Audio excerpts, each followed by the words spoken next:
I could still smell the dust of cardboard and the faint sweetness of my wife's perfume on the sweater she'd packed for me. Moving day should have felt like a new beginning. Instead, as I stood in our kitchen surrounded by half-sealed boxes, my chest was tight, like I'd swallowed a stone. She'd been distracted for weeks, whispering with her mother in the corner of the living room, ending phone calls the second I walked in. I tried to shake it off, told myself it was just wedding season stress, the move, the bills. But last night when I opened the mail, the truth hit me harder than a punch to the ribs. The deed to our new home wasn't in our names. It was in hers, my wife's name alone. And I knew exactly whose fingerprints were all over that scheme. My mother-in-law never liked me. She hid it behind fake smiles at Sunday dinners, but I could feel the ice in her voice when she said my name. To her, I was just the man who got lucky with her daughter. She made sure to remind me of that every chance she got. The lawyer's office was set for noon. She thought I'd just show up, sign whatever was put in front of me, and smile like a fool while my life's work. Every saved dollar, every overtime shift, every scraped knee and backache got signed away. But I wasn't about to let that happen. Not without a fight. So that morning, I packed one last box, set it by the door, and drove to the lawyer's office before anyone else could get there. My hands were shaking on the steering wheel, but not from fear. It was something deeper. A mix of betrayal, anger, and a cold determination I hadn't felt in years. I was done being played. And when that office door opened, I promised myself everything would change. The lawyer's office sat on the third floor of a brick building that still smelled like the 1970s. The elevator groaned up the shaft, and when the doors opened, the hallway hit me with a mix of copier toner, lemon cleaner, and old carpet. I was early enough to hear nothing but the hum of air conditioning and the tick of a wall clock. My shoes squeaked once on the waxed tiles, then went quiet as I stepped onto the office's soft gray rug. The receptionist looked surprised to see a man carrying a folder at 9:15 for a noon appointment. She had red nails, a coffee with a cracked lid, and an expression that said I had already thrown off her morning rhythm.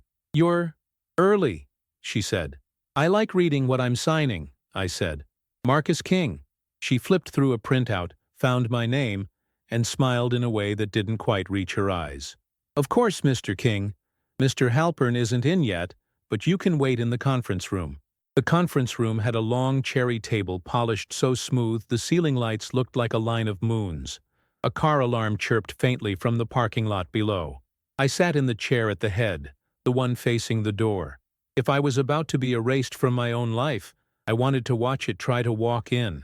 I set down my folder, pay stubs, bank transfers, receipts, every thread of money I had pulled together for this house. I ran my thumb over the paper cuts on my index finger from boxing up our kitchen. My hands still smelled like dish soap and cardboard. I told myself to breathe, slow, in through the nose, out through the mouth. The clock on the wall went tick, tick, ticking me toward noon.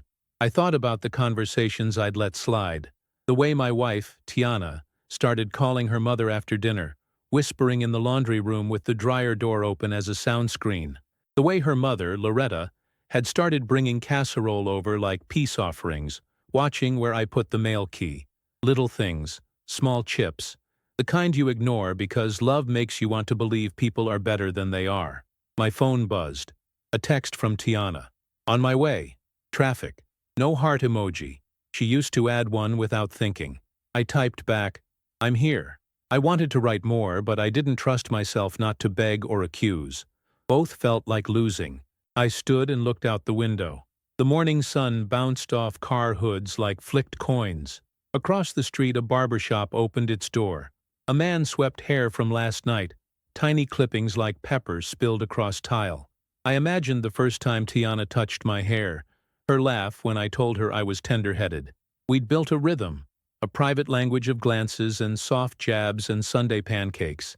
How did that turn into this? The door clicked. A man in a navy suit walked in, smelling faintly of menthol and starch. Silver hair, square glasses. "Mr. King? I'm David Halpern." He shook my hand with a firm, practiced squeeze. "You're quite early. I've got questions." I kept my voice steady. Calm has weight when anger is cheap. Questions are healthy, he said. He lowered himself into a chair, opened a leather portfolio and lifted a pen. I'll answer what I can. I nodded at the stack sitting near his elbow. Is that today's deed package? It is. Does it list my wife as sole owner? He looked at me over the glasses, then flipped a page. The room was quiet enough that the page whisper sounded loud. It lists Ms. Tiana King as grantee, yes. And me, not on title. He waited, polite as a stop sign. You're the co-borrower on the loan documents if you sign. Different bucket. So I get the debt and not the house. He chose his words like he was stepping on stones across a river. It can be that way, yes. I opened my folder and slid a clean sheet across the table. It was a letter I'd written at 2 a.m., when the anger had cooled into something sharp. I'll be signing nothing today that places me on a mortgage without title. I want a joint deed. If that isn't the package, we will reschedule until it is. Halpern read the letter. He tapped the paper once with the pen. The tap echoed around my skull. Mr. King, the documents were prepared at your wife's request, with counsel, and I'm making my request now, with common sense. He studied me for a beat, then folded his hands like a steeple. May I ask why you're here this early? Because I've worked every Saturday for 8 months to stack the down payment. Because I've loaded our life into boxes that smell like dust and lemons. Because the only way to keep your seat is to sit in it before someone else does. He smiled at that. Small, almost respectful. Understood. When your wife arrives, we can discuss options. When my wife arrives, I said, we will discuss truth. At 10:30, the receptionist peeked in and offered water. I took it. The cup was thin plastic, cold enough to fog. I held it against my pulse. Time dragged. The building breathed. Phones rang far away, then stopped. The copy machine warmed up and spat a single sheet like a cough. I read my letter 2 more times and slid it back into the folder. At 11:48, I heard her voice in the hallway. Light, quick, the tone she used at parties. Then the click of heels I'd know anywhere.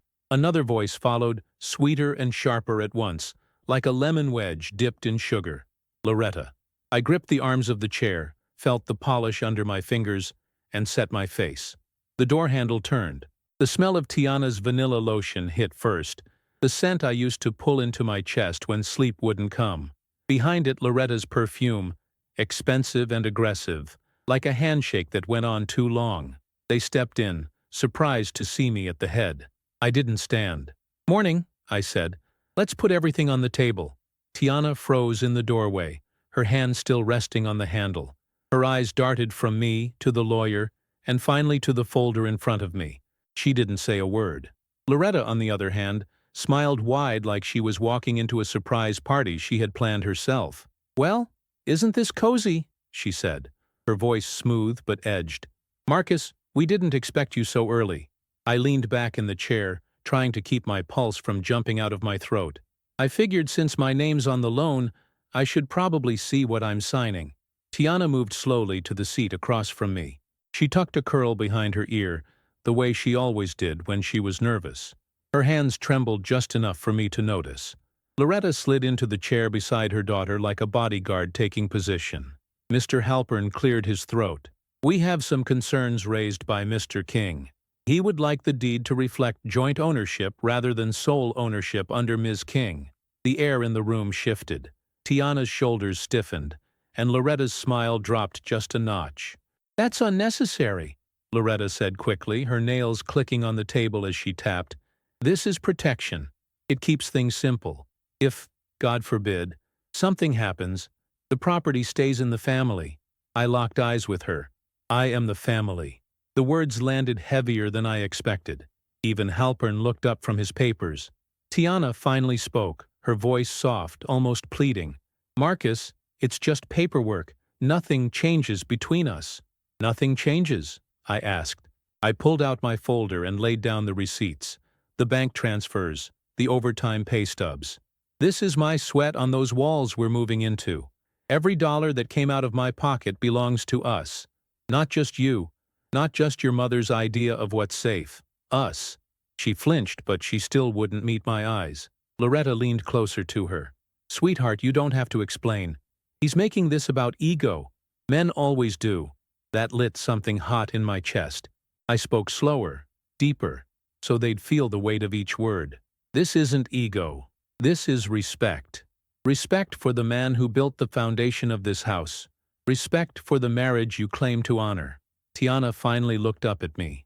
Her eyes were wet, but there was something else there too. Confusion. Maybe guilt.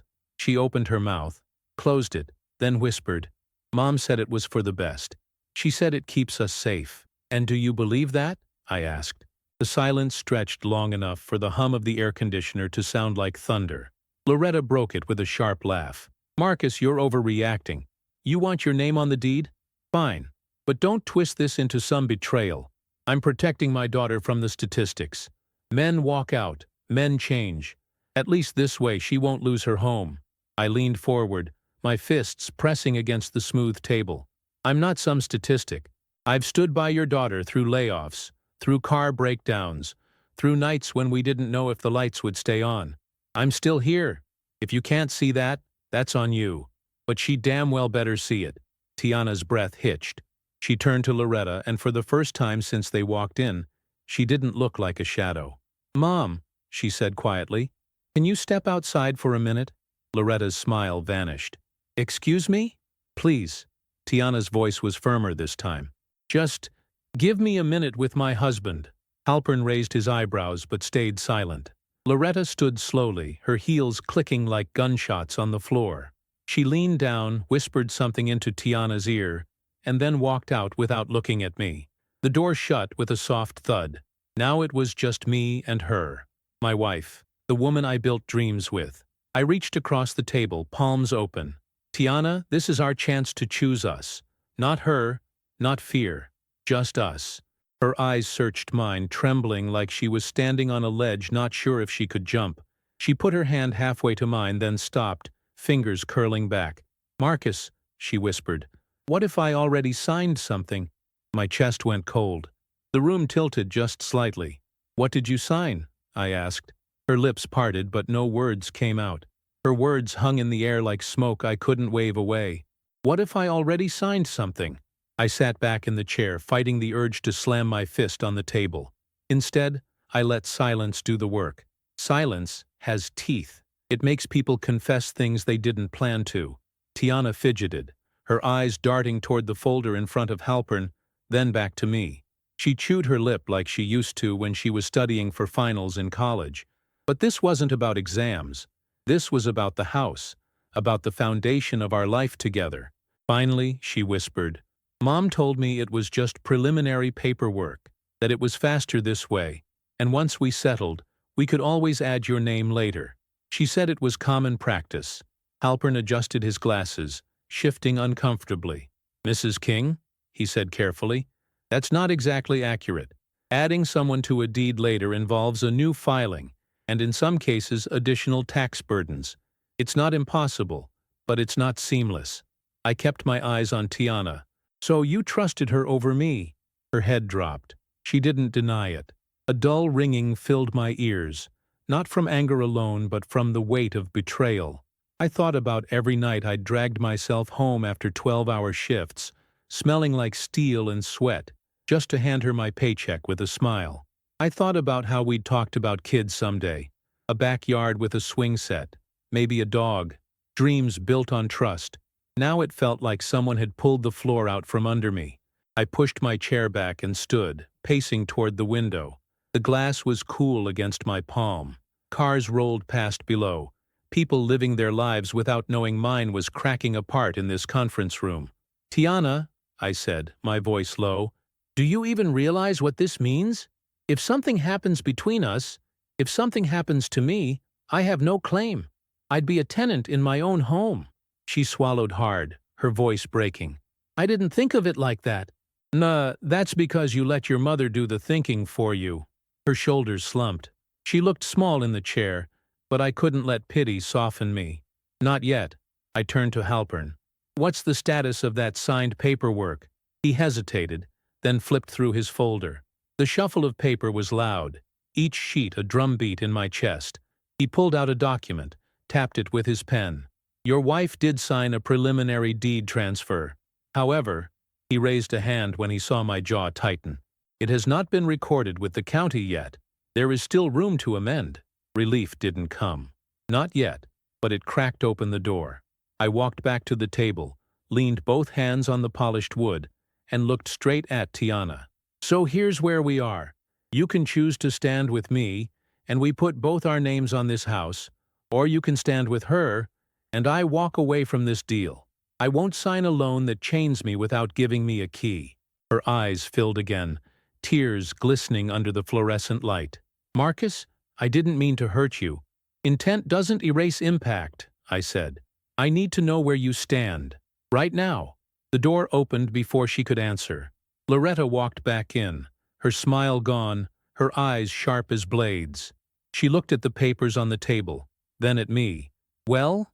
She asked, her voice cutting through the tension. Have we finally talked sense into him? I didn't flinch. I didn't blink. I kept my eyes locked on Tiana. Don't look at her, I said quietly. Look at me. Who are you choosing? Her lips trembled. She reached for the pen, and in that moment I couldn't tell if she was reaching for me or for the line that would cut me out for good. Her fingers hovered over the pen like it weighed 100 pounds. The room was dead silent except for the buzz of the overhead light. I could hear my own breathing, heavy, controlled, like I was forcing air through a tight pipe. Tiana's hand trembled. She didn't grab the pen yet. She just stared at it, then at me, then at her mother. Loretta leaned in close to her daughter, her perfume pushing across the table in a wave. Sweetheart, she said softly, like I wasn't even there. This is just what smart women do. You're not shutting Marcus out. You're just protecting yourself. Men promise forever every day, but forever doesn't always show up. I won't let you end up like me. Her voice cracked on that last part, but her eyes never softened. I stepped closer, lowering my tone so it cut sharper. And I won't let you make her fear me to keep control. Loretta, you've had your marriage, your mistakes, your regrets. This one isn't yours. Her eyes snapped to mine, cold and hard. You don't get to talk to me like that. Then stop talking through her, I shot back. This is between me and my wife. Tiana's head whipped between us like she was caught in the middle of a storm. Her eyes were wide, wet, and searching for an anchor. I softened my voice, leaned forward just enough that only she would feel the weight of my words. Look at me, T. Just me.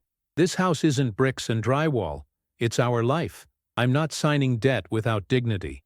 I'm not working myself into the ground to pay for a roof I can get thrown out of with a signature. If you believe in us, put both our names down. If you don't, then you'll sign a loan, and that'll tell me everything I need to know. The pen wobbled in her fingers. She pressed her lips together, then whispered, I don't want to lose you. Then don't, I said. Loretta slammed her hand on the table. The sound echoed like a gunshot. Marcus, you think this is about love? Love doesn't pay bills. Love doesn't fight banks. Property is protection, and my daughter deserves protection, whether you like it or not.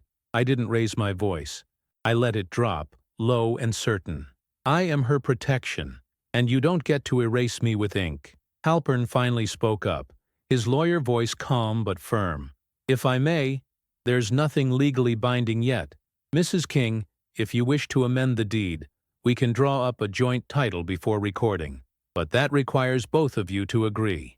Tiana blinked, fresh tears spilling. She looked at me. She looked at her mother. Then she set the pen back down. Her voice was shaky but steady enough to slice through the room. I want both our names on it. Loretta's head jerked toward her. Tiana. No, Mom, she said louder now. This isn't your marriage. This isn't your house. This is ours. For the first time, I saw it. Her breaking free from the grip her mother always kept tight around her. Loretta's mouth opened, but no words came out. She looked at her daughter like she didn't recognize her. I let out a breath I didn't know I was holding. My chest ached, but in a good way, like the first lungful of air after being underwater too long. Halpern shuffled the papers. Very well. I'll redraft the deed. Both names, equal ownership. The pen sat on the table untouched, waiting for the right version of the truth. Loretta stood abruptly, her chair scraping the floor. She grabbed her purse, her face tight and unreadable. You'll regret this, she muttered to Tiana, then shot me a look sharp enough to cut. Both of you will. The door slammed behind her. Silence filled the room again, but it was different now. Lighter. Tiana wiped her cheeks, her shoulders sagging like she'd been carrying bricks. "Marcus," she whispered, "I'm sorry." I sat down beside her, not across from her, and took her hand. Her fingers were cold, but they didn't pull away. "Don't apologize," I said. "Just stand with me. That's all I need." She nodded, finally letting her forehead rest against my shoulder. For the first time in weeks, I felt like I wasn't fighting alone. But deep down, I knew Loretta wasn't done. Women like her don't walk away quietly. And that meant the fight for this house, our house, was only beginning. We signed the new papers that afternoon, our names sitting side by side on the deed like they always should have. On the surface, it was a win. But as I drove us home with boxes piled in the back seat, I couldn't shake the silence between me and Tiana. She looked out the window, her reflection blurring against the glass, her hand resting in her lap instead of mine. The house waited for us like a promise. Fresh paint smell mixing with sawdust, carpet fibers still soft under our shoes. I carried the first box through the doorway, feeling the weight not just of dishes and books, but of what we'd almost lost before even setting foot inside. By nightfall, the kitchen was half unpacked. Takeout containers sat open on the counter, the steam already gone cold. We sat across from each other at the little dining table we'd dragged from our apartment. No music, no TV, just the scrape of plastic forks and the hum of the refrigerator. I watched her push lo mein around her plate without eating. Finally, I said, "You haven't touched a thing." Her eyes flicked up, then down again. "I'm not that hungry. You were starving earlier." I changed my mind. The fork clinked against the carton. The space between us stretched wider than the table. I leaned forward, elbows on my knees. "Tiana, talk to me. Please, don't shut down on me now." She sighed, her voice low, fragile. "Do you have any idea what it feels like to be pulled between you and her?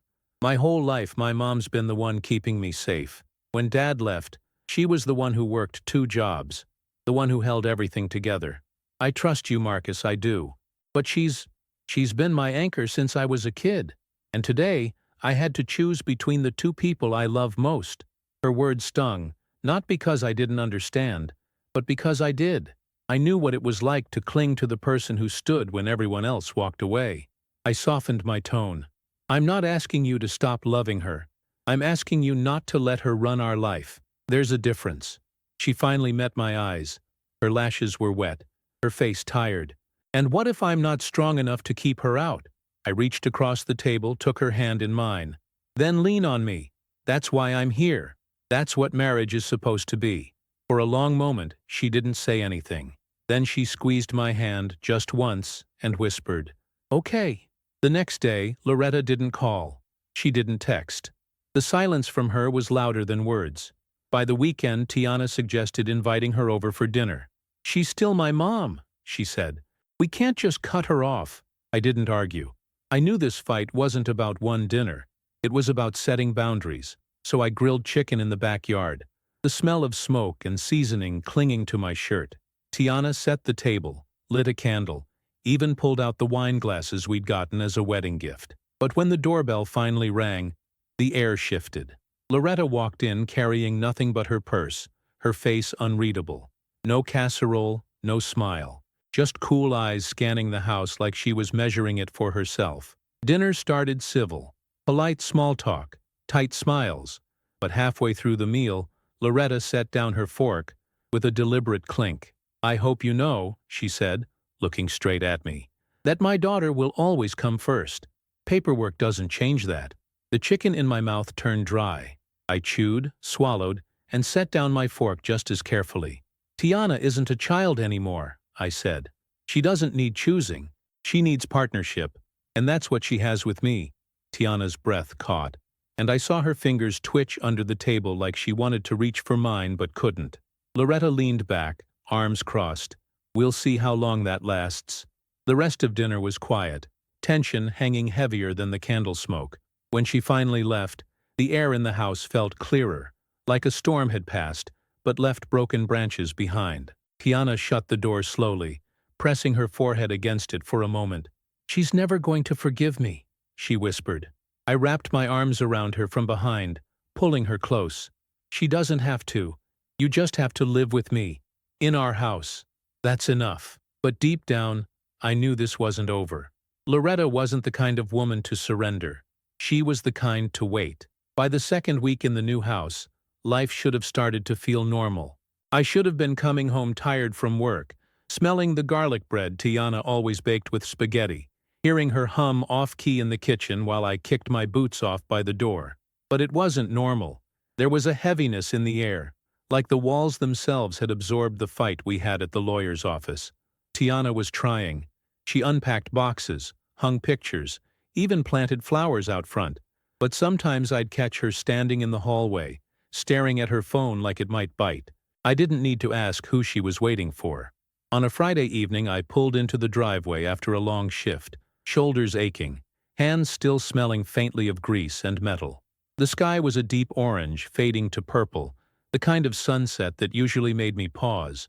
But that night, I noticed something else. The mailbox door was open, swinging in the breeze. Inside was a single white envelope with our address written in bold black ink. No stamp, no return address. Just dropped in by hand. I carried it inside, laid it on the counter, and called out, "T, did you check the mail today?" She walked in from the living room, her hair tied up, wearing one of my old hoodies.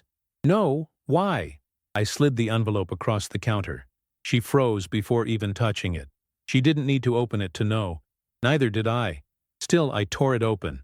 Inside was a single sheet of paper, typed neat, sharp, professional. It was a legal notice, a petition. My stomach sank as I read the words. It wasn't a lawsuit, not yet, but it was a formal inquiry of ownership rights, filed with the county. In plain English, it meant Loretta had gone behind our backs and was trying to contest the deed, claiming she had a financial stake in the property. Tiana's face went pale. "Oh my God! She didn't." "She did," I muttered, my jaw tightening. "She can't win this, right?" Her voice cracked, eyes wide like a kid staring at a broken window, waiting to see if someone would yell. I dropped the paper on the counter. "That depends. Did she give you money toward the down payment?" Tiana shook her head fast. "No, nothing. She offered once, but we said no. Then she doesn't have a leg to stand on." I ran a hand over my face, feeling the rough stubble scrape my palm. "But that doesn't mean she won't make our lives hell trying." Tiana sank into a chair, burying her face in her hands. "I can't believe she'd do this. After everything." I crouched beside her, laid my hand gently on her knee. "T, this isn't about the house. This is about control. She's scared of losing her place in your life, and she's using the one thing she thinks can scare us: security." Her voice was muffled behind her palms. "What if she ruins everything? What if this turns into some drawn-out court thing? What if we lose?" I held her chin, lifting her face so she had to look at me. Her eyes were red, shimmering. "Then we fight. Together. I didn't sign up for easy. I signed up for us." She blinked fast, like she was trying to hold back another wave of tears. Then she nodded, just barely. That night, while she slept restlessly beside me, I lay awake staring at the ceiling. Every creak of the house felt louder, like the place itself was warning me. This isn't settled. Saturday morning I called Halpern, told him about the notice. His voice was calm, practiced. "These things happen," he said. "It's intimidation. Don't panic. Bring the document to me Monday. We'll respond formally." I hung up, but the knot in my stomach didn't loosen. I couldn't just wait for lawyers and paperwork to fix this. I knew Loretta. She didn't stop until she got what she wanted. Late that afternoon, I walked out to the curb to take the trash. That's when I saw her car, Loretta's silver Lexus, parked down the block. She wasn't inside. She was standing on the sidewalk across from our house, arms folded, watching her daughter's home, watching me. I didn't wave. I didn't call out. I just stood there with the trash bag in my hand, staring back until she finally got in the car and drove off. When I came back inside, Tiana asked, "What's wrong?" I set the empty trash can down harder than I meant to. "She's not done. She's just getting started." Monday morning came with the sound of rain tapping against the bedroom window. The sky was gray, heavy, like it had been waiting for the right moment to let go. Tiana was still curled up under the blankets when I pulled on my work boots. She stirred, blinking sleep out of her eyes. "You're not going in today?" she asked. "I took the morning off," I said, lacing my boots. "I need to get that notice to Halpern first." She nodded slowly, pulling the covers tighter around herself. "I feel sick, Marcus. Like this house isn't even ours yet." I sat on the edge of the bed and kissed her forehead. "It is ours. Don't let her get in your head. That's what she wants." Her eyes fluttered shut, and I left her there, hoping she'd get at least a little rest. At Halpern's office, I handed him the envelope.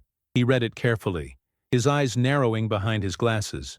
"This isn't a lawsuit," he said finally. "It's a claim of interest. She's fishing, hoping you'll get scared and concede something." "What happens if we ignore it?" He shook his head. "Ignoring isn't wise. We'll file a formal response. Show that no financial contribution was made by her. The law will be on your side, Marcus." The law might have been on my side, but I knew Loretta wasn't fighting with laws. She was fighting with leverage, with pressure. And pressure can break things faster than courts can fix them. When I pulled back into the driveway, the rain had eased into a mist. Tiana stood on the porch in her robe, arms wrapped around herself. She didn't wave. She didn't even move until I got out of the car. "She came by," she said, her voice shaking. I froze. "Loretta." She nodded, knocked on the door. I didn't answer, but she just stood there for a while, like she knew I was inside. The thought of her mother standing out there watching sent heat rushing through my chest. I clenched my fists, then forced them open. "You did the right thing. Don't open that door for her without me here." We spent the afternoon unpacking, trying to keep busy.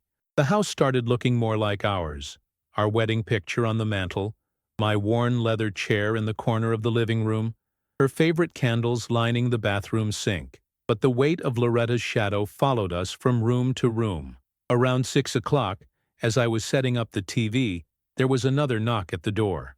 Harder this time. Tiana stiffened. "Marcus." I got it. I opened the door to find Loretta herself standing there, umbrella in hand, her coat dry despite the damp air. She didn't smile. She didn't ask to come in. She just stared at me, eyes sharp, lips pressed tight. "We need to talk," she said. "Not here," I replied. "Not like this." Her gaze flicked past me, trying to catch sight of Tiana. "I'm not leaving until my daughter hears me." I stepped forward, blocking the doorway with my body.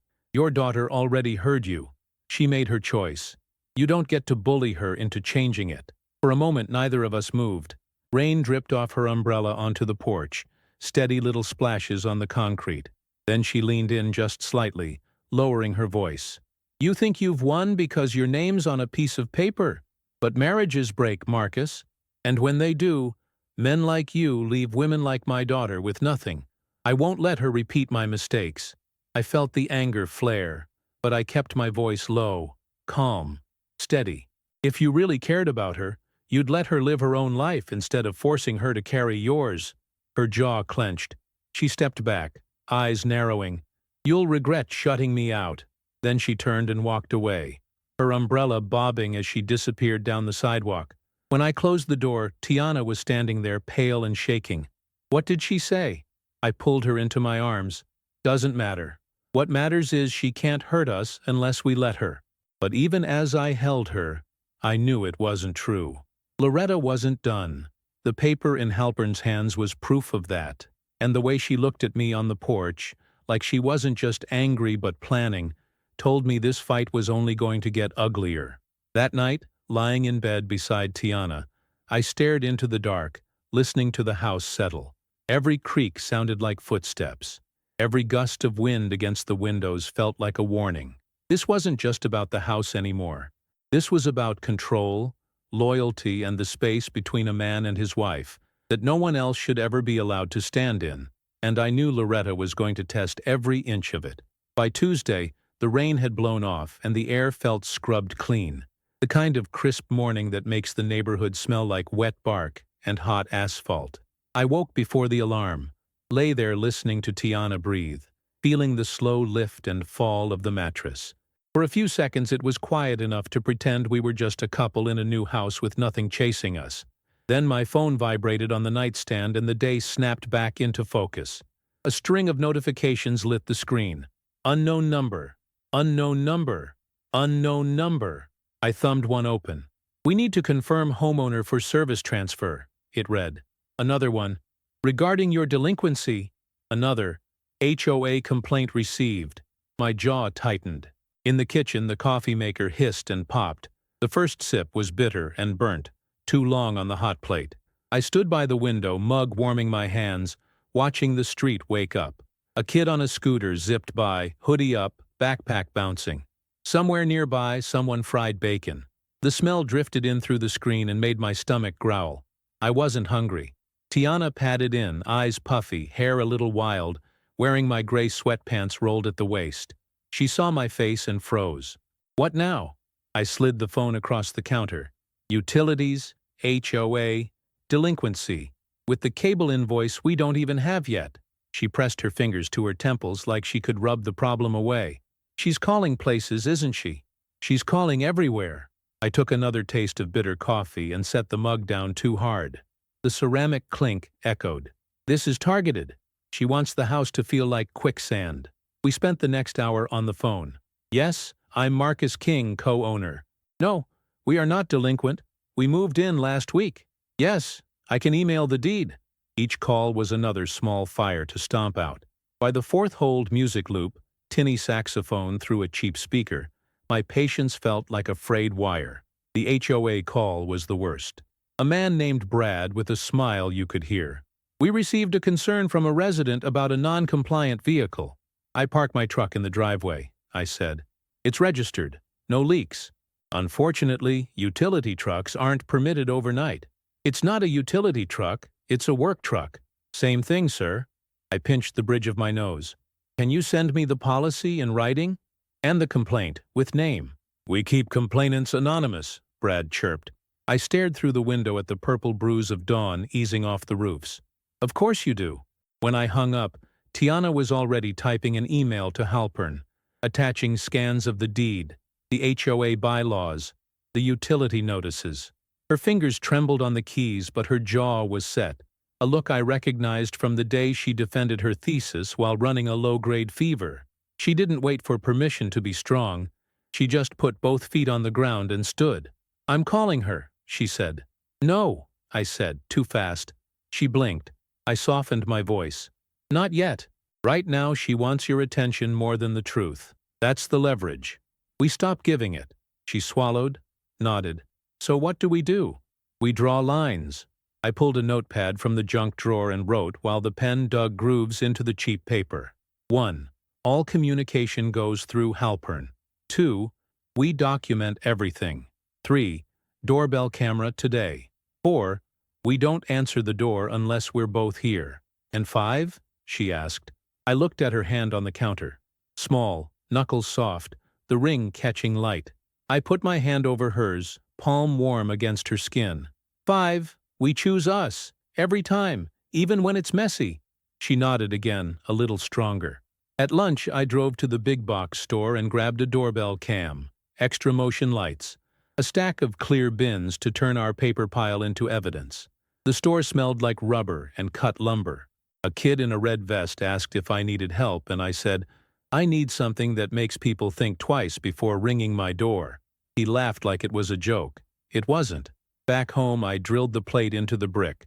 Dust puffed into my face, chalky on my tongue. I wiped my lips with the back of my hand and kept going until the chimes sang from inside with a bright, optimistic ding that felt fake but satisfying. Tiana stood behind me, holding the screws, passing them like a nurse hands off instruments in an OR. We didn't talk.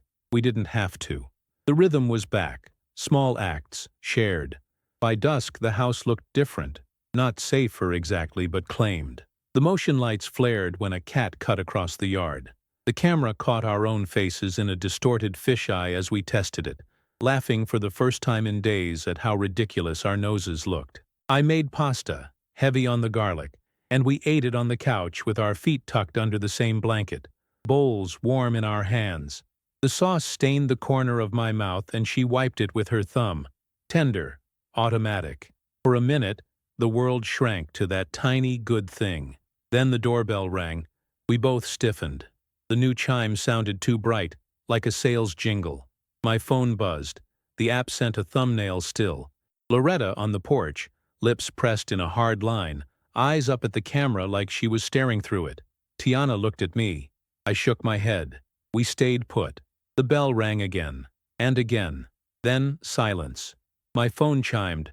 Motion detected. We watched the live view. Loretta pacing, reading something off her phone, then holding a sheet up to the lens. Mediation request. She kept it there until the camera focused, then lowered it and stared into the glass like she could see our fear on the other side. Tiana's breath went shaky. She's not stopping. She's escalating, I said. Which means the boundaries are working. It felt like a lie even as I said it. But the truth was, if you set a fence, something will always push against it to see if it holds. So we held. I forwarded the clip to Halpern with 3 lines. Received at 7:13 p.m. No contact policy.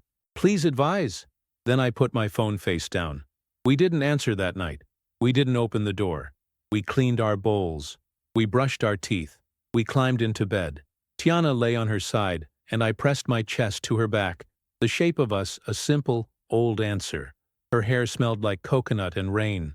My arms had that good ache you get after building something yourself. In the dark, she whispered, what if mediation is the only way to make her stop? Then we walk in together, I said. We say our piece. We let the record hold it. And if she brings every ugly story she can? I kissed the base of her skull. Then we tell the truth louder. The house creaked like it was listening. I listened back. Somewhere in the distance a train horn moaned, low and lonely. I counted each second it stretched, and told myself it was just a sound, not an omen.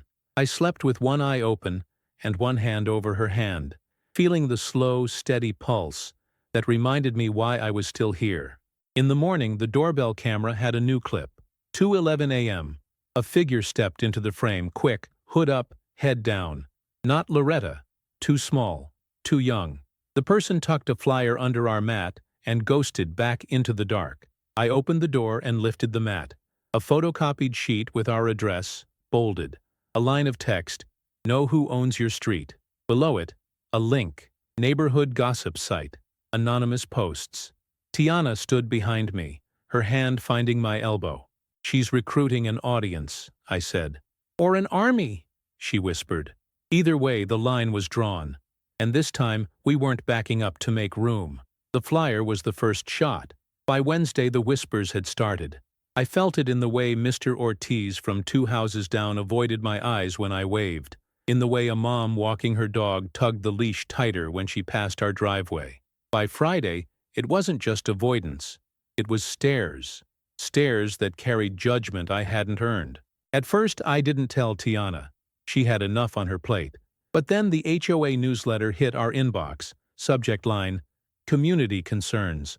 I opened it, and my stomach dropped. Recent discussions have arisen regarding property ownership and compliance in our neighborhood. Homeowners are reminded to ensure legal clarity and full transparency in all transactions. An upcoming meeting will allow members to voice concerns. No names, no addresses, but it might as well have had ours printed in bold. That night I sat on the back steps with a beer, the aluminum cold and wet against my palm. The cicadas buzzed in the trees, a steady wall of sound. Tiana joined me, barefoot, glass of wine in hand. She sank down beside me, her knee brushing mine. You saw it too? She asked. I nodded. She's not just coming after us legally. She's poisoning the well. Her voice was small. What do we do, Marcus? We can't fight the whole neighborhood. I tipped the bottle back, the bitter taste grounding me. We don't fight the neighborhood. We show them the truth. But first, I turned to her. We stand up in that meeting. Together. She exhaled, shaky but steady.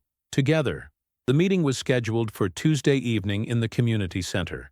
I walked in wearing my work boots and a clean button-down, Tiana at my side, her hand gripping mine so tight my knuckles went white. The room smelled like coffee, paper, and disinfectant. Folding chairs squeaked as neighbors settled in, murmuring to each other. And then Loretta walked in. She was dressed sharp, hair perfect, lips painted like she was going on TV. She didn't sit with us. She sat up front, crossing her legs, her purse perched on her lap like a trophy. Brad, the HOA president with his ever-present fake smile, cleared his throat at the podium. Thank you all for coming. We've had some concerns raised, and this is our chance to air them constructively. Loretta was the first to stand. This isn't personal, she began, her voice carrying smooth and sweet.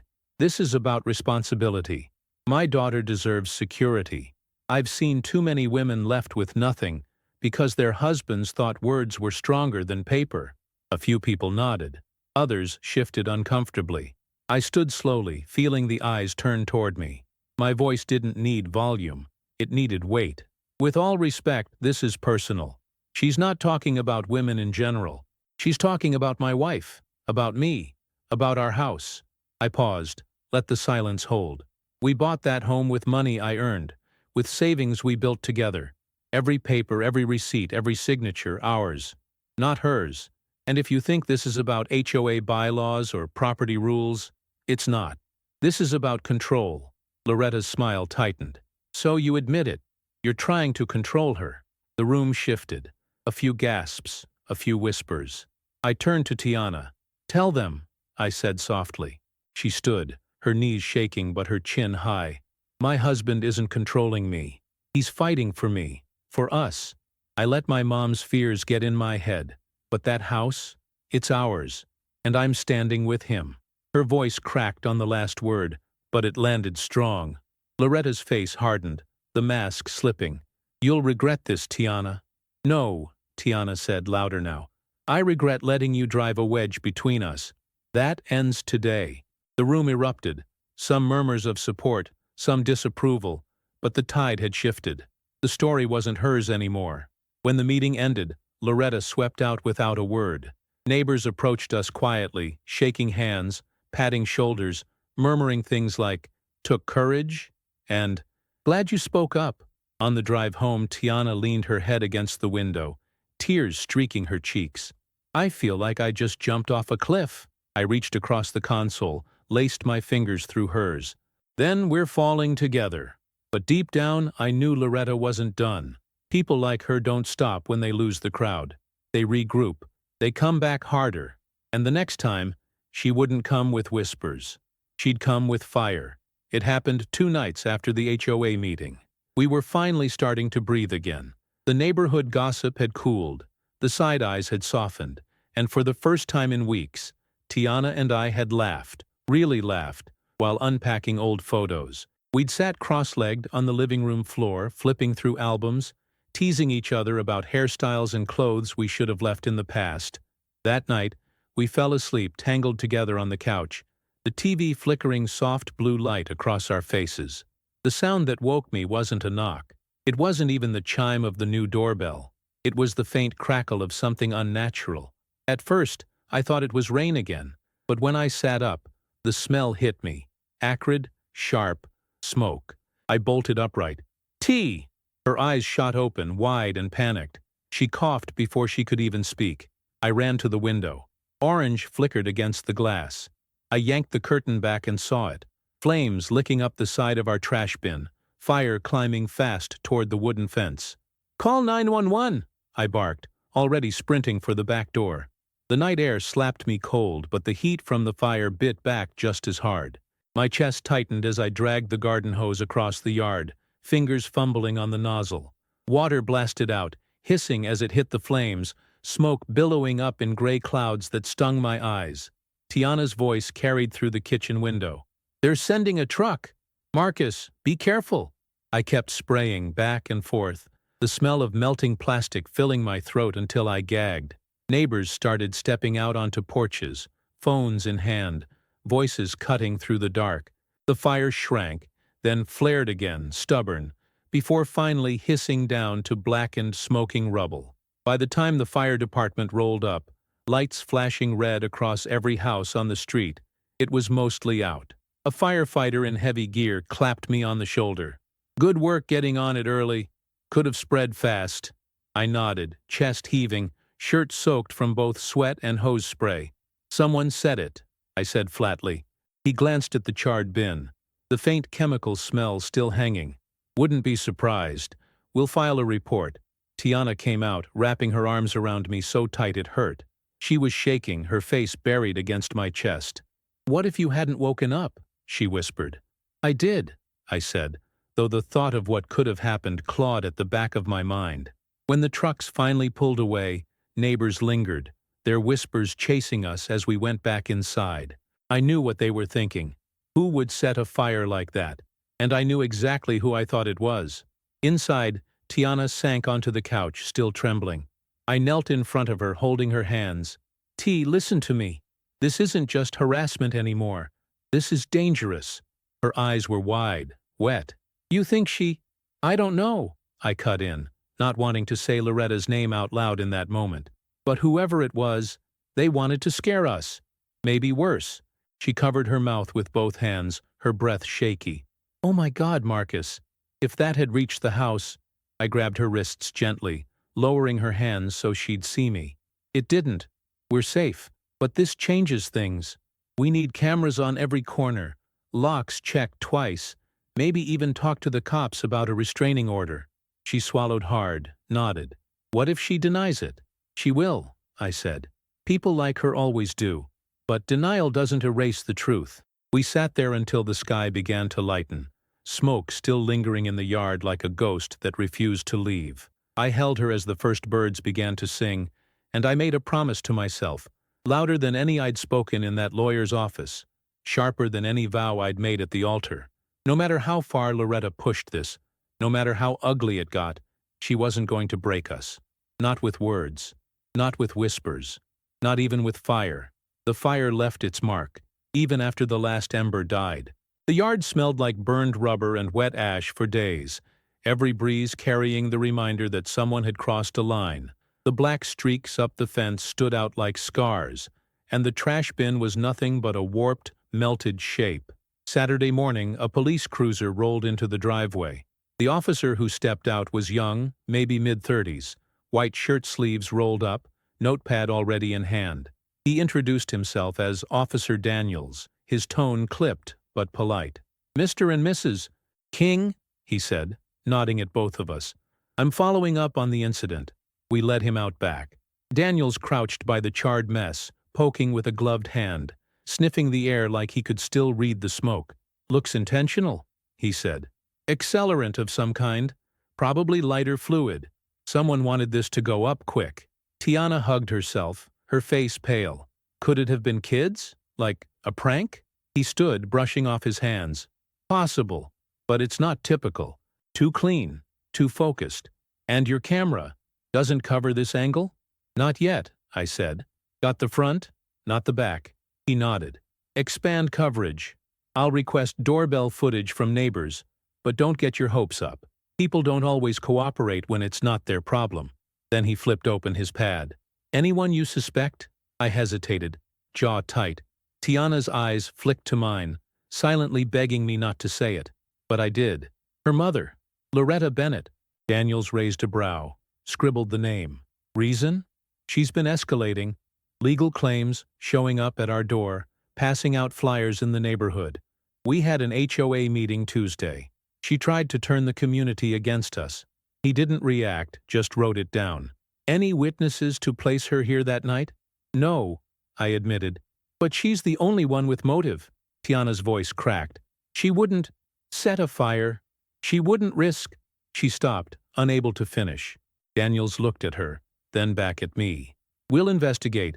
In the meantime, document everything. Calls, visits, notices. If this escalates, it helps to build a pattern." When he left, the sound of the cruiser pulling away felt like the silence after thunder. Too quiet, like the storm was still waiting. Inside, Tiana slumped at the table, her hands gripping the edge so tight her knuckles whitened. "Marcus, what if it wasn't her? What if it was some kid and we're blaming my mom for something she didn't do?" I sat across from her, leaning in. "T, this isn't about giving her the benefit of the doubt. This is about protecting us. If it wasn't her, fine. But if it was, we can't afford to shrug it off." Her eyes filled, shimmering. "She's still my mom. I don't want to believe she'd hurt us." I reached across, covering her hand with mine. "And I don't want to believe anyone would. But belief doesn't put out flames. We deal with the facts. And the fact is, someone wanted to scare us. Or worse.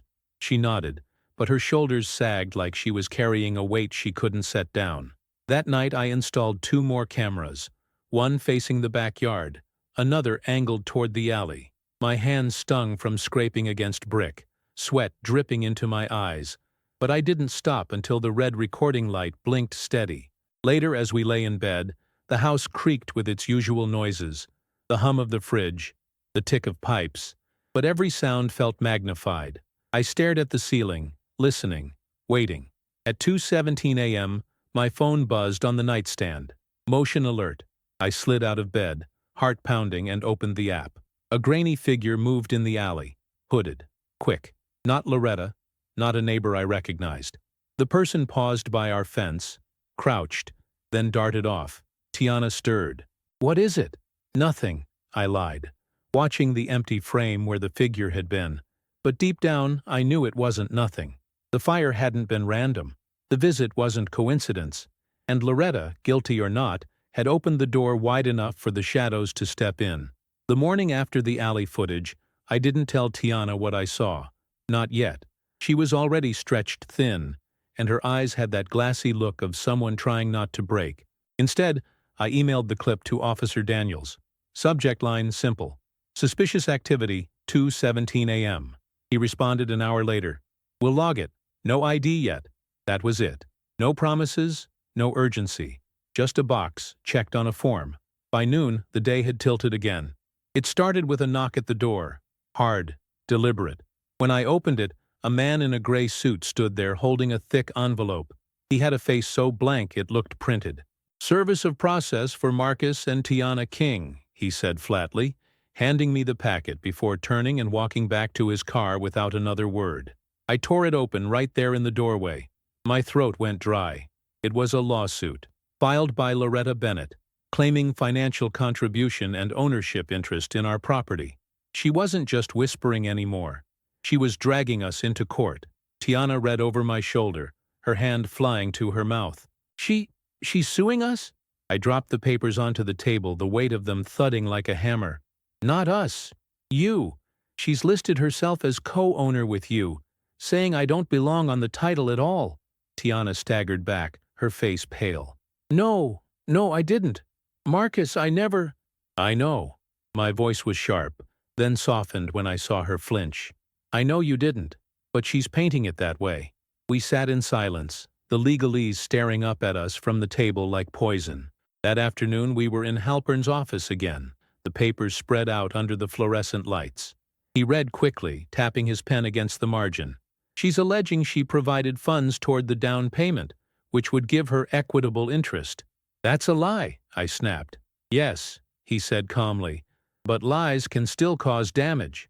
We'll need to provide full documentation, bank statements, receipts, every transfer showing the money came from you two alone." Tiana buried her face in her hands. "She's my mom. How could she—" Her voice broke. Halpern's tone was steady, professional. "Family disputes like this are messy. Judges don't like them. But facts matter. If she can't prove contribution, her claim collapses." I leaned forward. "And if she drags it out?" He hesitated. "Then it becomes expensive, stressful. That's what she's counting on. That you'll settle just to make it stop." I clenched my fists, the skin of my palms biting under my nails. "I'm not settling." When we left the office, Tiana's phone buzzed. A text from Loretta. "You've left me no choice. I'll save you from yourself, even if it has to be in front of a judge." Tiana's hands shook as she showed it to me. "She doesn't even sound like herself anymore," she whispered. I pulled her into the car, started the engine, and sat there with the rumble filling the silence. "She's not trying to sound like herself. She's trying to sound like someone who wins." That night, we packed every financial record we had into boxes. Old pay stubs, tax returns, deposit slips. The living room looked like an evidence locker. Tiana sat cross-legged on the floor, her face streaked with tears, sorting statements into piles. At one point, she looked up at me, eyes red but steady. "Marcus, what if this breaks us? Not her. Us." I set the papers aside, crossed the room, and knelt in front of her. My hands cupped her face, thumbs brushing her damp cheeks. Then we don't let it. We fight this together. That's the only way we win. Not just the case. The U.S. part. She pressed her forehead to mine, breathing hard, clinging to me like the last rope on the cliff. But later, after she fell asleep on the couch, I sat awake staring at the lawsuit spread across the table. My name in black ink, lined up against hers. Loretta hadn't just thrown fire at our yard. She'd lit one in our marriage, daring us to see if it would burn. And as much as I hated to admit it, I wasn't sure how much more heat we could take. The courthouse smelled like floor wax and old paper. My boots echoed on the marble, each step too loud in the silence. Tiana walked beside me, her hand gripping mine so tight I could feel her pulse through her palm. She wore a navy dress, simple, steady. Her eyes were tired but fierce. We weren't walking in as daughter and mother. We weren't even walking in as just husband and wife. We were walking in as a line drawn in the sand, daring anyone, including Loretta, to cross it. Inside the courtroom, Loretta sat at the plaintiff's table. Sharp suit, hair perfect, lips pursed like she'd already won. She didn't look at me. She looked at Tiana. Always at Tiana.